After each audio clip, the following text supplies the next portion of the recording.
Hello guys, as I already told you before that I'm going to make some Hackintosh videos. Today I'm going to show you my desktop and just that you can see that everything is running perfect. I'm running Snow Leopard version 10.6.2. That's the latest version, 46-bit kernel and extensions. I'm running a Intel Core 2 Duo E8400 running at 3.6 GHz. I just overclocked at 600 MHz. 8 GB of DDR2 67 MHz RAM memory. Let's check system profile here. My ATA is working. I use a Asus P5Q Pro. That's my motherboard. The audio is working. 5.1 channel, working great, perfect. Bluetooth dongle, perfect. Just a regular USB dongle, Bluetooth. Ethernet, working fine. The onboard Ethernet on the Asus P5Q Pro is working great. It's an Authentic L1 Ethernet card, working in 32 and 46-bit. No fiber channels. Firewire works great at 400 MHz. Just tested it with my DV camera with iMovie to make some DVDs for my videos. Memory is all seen well.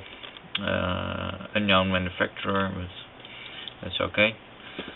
No problem with that. Still running great. Yeah, I can burn, no problem.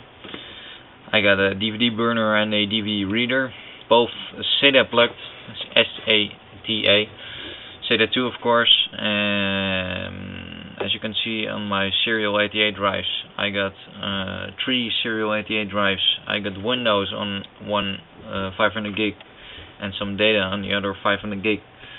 This is my Windows / data disk with 2 partitions on it, and this drive has got only data. This is my TSSD DVD reader and my DVD writer from Ati Radeon. Everything running great. And this is my USB. Perfect. My video card. It's running great. Very good. The only problem is that it can't use VGA. So I got an old flat screen monitor up here running on VGA, but I can't run it. Yeah, it's okay, no problem. I hope that it worked. That only DVI is working on the on my card. It's by the way a MSI Ati Radeon 8470 with 512 megabytes of DDR5 video memory. So as you can see in the software, it doesn't say that 46-bit and kernel and extension is supported. It says no, nay, it's Dutch. But the point is, when you looked at activity monitor, you can see that the processors are in 46-bit. So don't worry for me. It's also very fast, and it is 46-bit. So I don't give a fuck what the system profile says, if it's 46-bit or not. Fuck that. Dorwin 10.2.0, so of course that's the latest version. The system is very stable. I never had a kernel panic before. All my devices are working except for the sleep mode. The sleep mode does not work on the system. It's okay. I never use sleep anyway, so that's, for me, it's not a big problem. But yeah, for some people, it's not very funny and they want to just use sleep. So I think you can better go with a gigabyte board, specific model, and that's very good for OSX running on it. So yeah, I don't know about that, but I don't give a shit. Anyway, yeah, the system is very stable, as I said before. Yeah, I just use it. I never came in Windows before. OSX, sorry. I used Leopard before on this system, but actually I always used Windows because it wasn't really stable. But with the Snow Leopard retail version, using my hack installer, it rocks. You know, it's just faster than the iMac from my uncle, and you know, a Hackintosh is faster than the real Mac. I don't think I'm gonna buy a Mac anymore.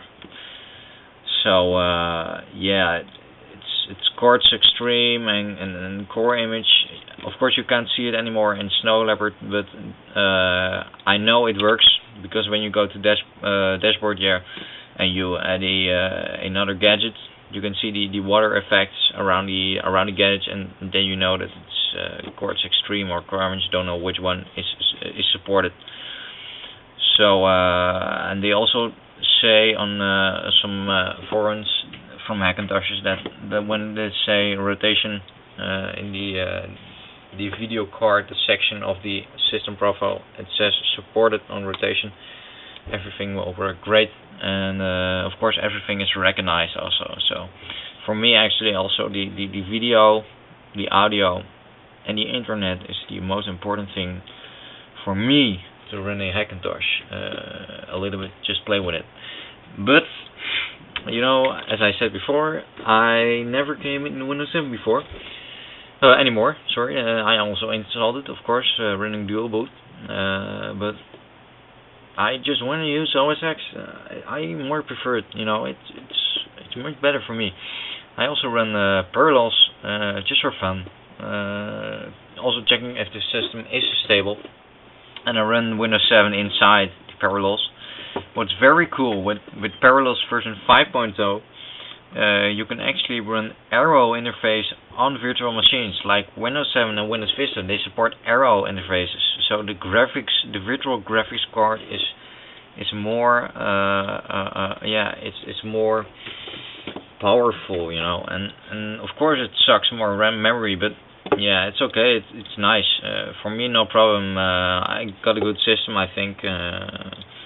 And it's running great. Also, tested with some performance if it's gonna get a kernel panic with Leopard before when I run VMware or Parallels, but no, it does not give you any kind of kernel panic. So running Parallels desktop for like €5, no kernel panic. You know, it's very good. It's very, very, very stable. This motherboard with this system with this hardware, you know. I suggest you buy one too if you wanna make good Hackintosh PC. So I think I'm gonna make another review of Parallels on the internet. So yeah, thanks for watching. This was just one of my videos. I'm gonna make more Hackintosh videos about how to install it on systems and how to. I've also got a laptop up here next to me. I'm also gonna make some videos about that. How I installed it. I also installed it with my hack installer. Just Google that and install that. And yeah, it's very easy. You just have a 8 GB USB stick and restore the Leopard on it, and Snow Leopard, and run the my hack installer over the USB stick with the Snow Leopard. It adds some extra kernels, and it adds Chameleon bootloader, so you can just boot from the USB stick and go into Leopard and install it just fine. So thanks for watching. Hope you guys enjoy this, and